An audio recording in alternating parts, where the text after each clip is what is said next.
J'ai adoré le film, j'ai trouvé que c'était très bien construit.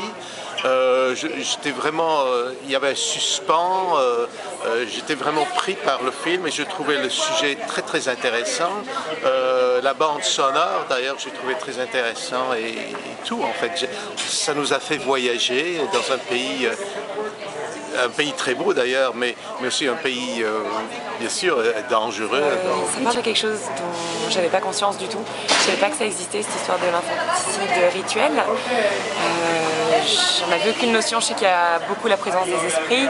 En Afrique, c'est une grande importance pour eux, beaucoup plus que chez nous dans le monde occidental. Je pensais pas qu'il y avait cette répercussion sur les tout petits, les nouveau-nés et tous ces signes-là. Moi, je trouve ça assez fascinant. J'ai le respect de cette culture. Il y avait des gens dans la salle qui étaient en train de commenter. Est-ce qu'il n'y a pas des gens qui sont en train d'essayer de changer ça, de faire en sorte que ça s'arrête pour les générations futures, qu'on arrête ce genre de comportement? Je suis pas sûre que ce soit la façon de faire. Pourquoi est-ce que nous on aurait raison et pas eux?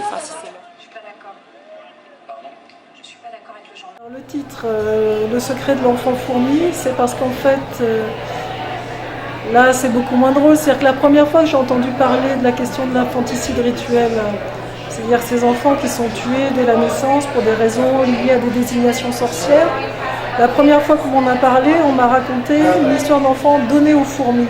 En fait. Et donc j'ai fait un jeu de mots enfant-fourmi, dans le sens enfant qui ne compte pas, enfant qu'on écrase. Et comme une multitude finalement d'enfants qu'on ne voit plus, qu'on ne voit pas. Et puis après dans mon film, finalement j'ai tourné dans une région où les enfants sont plutôt mis dans des termitières. D'ailleurs il y a une grande scène à la fin du film avec une termitière. Mais l'enfant termite, c'était moins joli. Donc j'ai gardé l'enfant fourmi.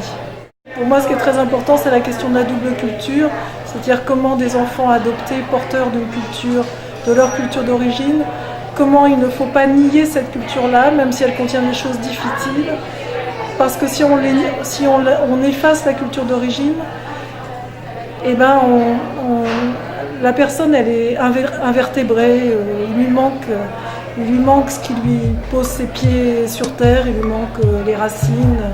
Voilà, c'est un peu c'est un film qui interroge et l'amour maternel et la question de la migration.